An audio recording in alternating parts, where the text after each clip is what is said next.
You either expel them or you bring them to justice. Because if you don't, we will.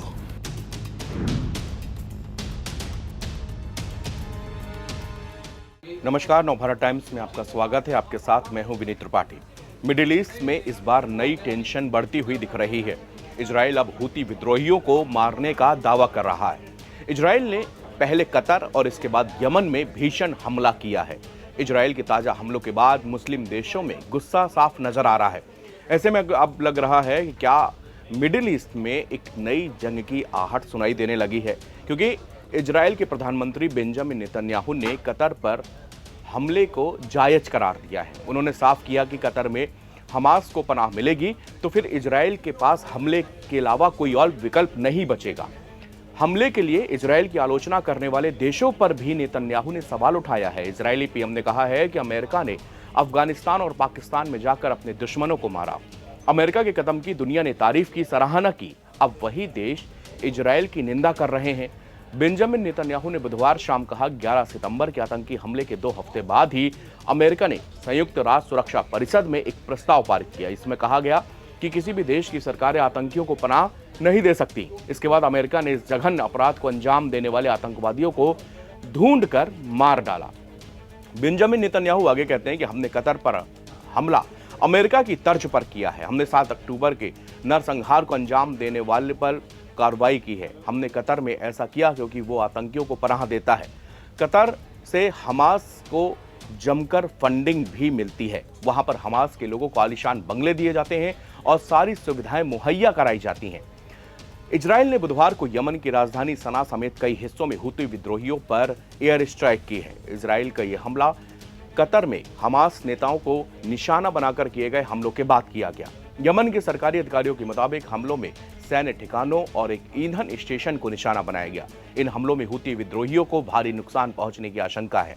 माना जा रहा है कि Israel ने यह हमला लड़ाकू विमानों के जरिए किया है। इसे इजराइल पर हाल के हूती विद्रोहियों के हमले का जवाब भी माना जा रहा है।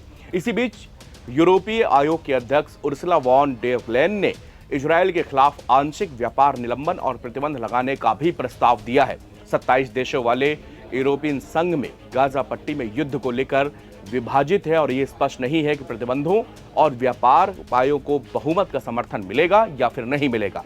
वॉन डेर लेयन ने यह भी कहा कि वो यूरोपीय संघ की कार्यकारी शाखा द्वारा इजराइल को दिए जाने वाले समर्थन को रोकने की भी प्लान कर रही है, जिसके लिए सभी सदस्यों की स्वीकृति आवश्यक नहीं होगी। इजराइल के प्रधानमंत्री ने कहा है कि कतर में हमने ठीक वही किया जो अमेरिका ने अफगानिस्तान में अलकायदा के खिलाफ किया। इसके बाद पाकिस्तान में जाकर ओसामा बिन लादेन को मार गिराया। दुनिया के जो देश इजराइल की निंदा कर रहे हैं उन्हें खुद पर शर्म आनी चाहिए। अमेरिका ने अगर ओसामा बिन लादेन को मार गिराया तो उन्होंने तालियां बजाई थी। उन्हें उन्हीं सिद्धांतों पर रहते हुए अब इजराइल की तारीफ करनी चाहिए। बेंजामिन नेतन्याहू ने इस दौरान कतर को चेतावनी भी दी है। उन्होंने कहा कि मैं कतर के और उन सभी देशों से कहता हूं जो आतंकवादियों को पनाह देते हैं, वो देश या तो उन्हें खदेड़ दो या फिर उनको न्याय के कटघरे में खड़ा करो, क्योंकि अगर तुम ऐसा नहीं करोगे तो फिर हम वही काम करेंगे। Tomorrow is September 11th. We remember September 11th. On that day, Islamist terrorists committed the worst savagery on American soil since the founding of the United States. We also have a September 11th. We remember October 7th. On that day, Islamist terrorists committed the worst savagery against the Jewish people since the Holocaust. What did America do in the wake of September 11th? It promised to hunt down the terrorists who committed this heinous crime wherever they may be. And it also passed a resolution in the Security Council of the UN 2 weeks later that said governments cannot give harbor to terrorists. Well, yesterday we acted along those lines. We went after the terrorist masterminds who committed the October 7th massacre. And we did so in Qatar, which gives safe haven. It harbors terrorists. It finances Hamas. It gives its terrorist chieftains sumptuous villas. It gives them everything. So we did exactly what America did when it went after the terrorists, the Al-Qaeda terrorists in Afghanistan, and after they went and killed Osama bin Laden in Pakistan. Now the various countries of the world condemn Israel. They should be ashamed of themselves. What did they do after America took out Osama bin Laden? Did they say, oh, what a terrible thing was done to Afghanistan or to Pakistan? No, they applauded.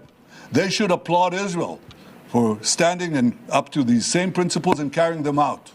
And I say to Qatar and all nations who harbor terrorists, you either expel them or you bring them to justice. Because if you don't, we will. Qatar की राजधानी दोहा में Israel ने मंगलवार को हमला किया था। Israel का कहना है कि हवाई हमले हमास के नेताओं को निशाना बनाकर किए गए। इन हमलों में अरब देशों ने कड़ी नाराजगी जताई है। अरब और दुनिया के कई देशों ने इजराइल की इन हमलों की कड़ी निंदा की है। यमन में हमले से पहले इजराइल ने कतर के हमास के सीनियर ऑफिसर्स पर एयर स्ट्राइक की। जो चश्मदीद थे उन्होंने बताया कि राजधानी दोहा में कई विस्फोटकों की आवाज सुनाई दी थी। एक प्रत्यक्षदर्शी ने यह भी बताया था कि यह हमला दोहा के कटारा इलाके में किया गया। हमले में जिस इमारत को निशाना बनाया गया था वो पूरी तरह से मलबे में तब्दील हो गई। इजराइल के इस हमले को एक बड़े कूटनीतिक संकट की शुरुआत मानी जा रही है। कतर मध्य पूर्व में अमेरिका का करीबी और हमास का समर्थक है। इजराइल ने यह हवाई हमला जेरूशलम में हुई गोलीबारी के बाद किया। इस हमले में कम से कम 5 इजरायली नागरिकों की मौत हुई थी, जबकि कई अन्य घायल हुए थे। हमास ने इस हमले की जिम्मेदारी ली। ऐसे में माना जा रहा है कि कतर में हमास के सीनियर ऑफिसर्स पर इजराइल का हमला इसी का जवाब है। दोहा में हमास के ठिकानों पर इजराइल के हमलों पर अमेरिकी राष्ट्रपति डोनाल्ड ट्रंप ने भी प्रतिक्रिया दी थी। अमेरिकी राष्ट्रपति ने कहा कि इससे वो बहुत ज्यादा रोमांचित नहीं है, यह अच्छी स्थिति नहीं है, लेकिन मैं कहना चाहूंगा कि हम बंधकों को वापस चाहते हैं। दोहा में जिस तरीके से चीजें हुई उसे लेकर हम अच्छा महसूस नहीं कर रहे। खासकर जब बात मिडिल ईस्ट की आती है तो मैं किसी भी चीज से हैरान नहीं होता हूं। दरअसल 2 दिन पहले उत्तरी यरूशलेम के भीड़भाड़ वाले एक चौराहे पर एक बस स्टॉप पर हमास के आतंकियों की गोलीबारी में कम से कम 5 लोगों की मौत हो गई थी। इस हमले में 12 अन्य लोग घायल भी हुए। इजरायली पुलिस ने बताया कि हमलावरों ने बस स्टॉप पर इंतजार कर रहे लोगों पर गोलियां चलाईं, जबकि इजरायली मीडिया के मुताबिक हमलावर एक भीड़ से भरी हुई बस में चढ़े और फिर अंदर उन्होंने अंधाधुंध फायर छोड़ दिया। पुलिस ने बताया कि घटनास्थल पर मौजूद एक सुरक्षा अधिकारी और एक आम नागरिक ने हमलावरों को तुरंत वहीं पर मार गिराया था। गाजा में युद्ध में इजराइल के कब्जे वाले वेस्ट बैंक और इजराइल दोनों में हिंसा की समय वृद्धि हुई है। फिलिस्तीनी उग्रवादियों ने इजराइल और पश्चिमी तट पर इजरायलियों पर हमला किया और उनकी हत्या की है, जबकि फिलिस्तीनियों के खिलाफ बसने वालों की हिंसा में भी वृद्धि हुई है। पिछले कुछ महीनों में इजराइल में छिटपुट हमले हुए, लेकिन आखिरी घातक सामूहिक गोलीबारी अक्टूबर 2024 में हुई थी, जब वेस्ट बैंक के 2 फिलिस्तीनियों ने तेल अवीव के क्षेत्र के एक प्रमुख बुलेवार्ड और लाइट रेलवे स्टेशन पर खुलेआम गोलीबारी की थी, जिसमें 7 लोग मारे गए और कई अन्य घायल हुए थे। हमास की आर्मी ब्रिगेड ने इस हमले की रिस्पॉन्सिबिलिटी ली थी, जिम्मेदारी ली थी। इजराइल ने कतर की राजधानी दोहा में हमास के नेताओं को निशाना बनाते हुए हवाई हमले किए। राजधानी दोहा में कई विस्फोटक की लगातार आवाजें सुनाई दी गई।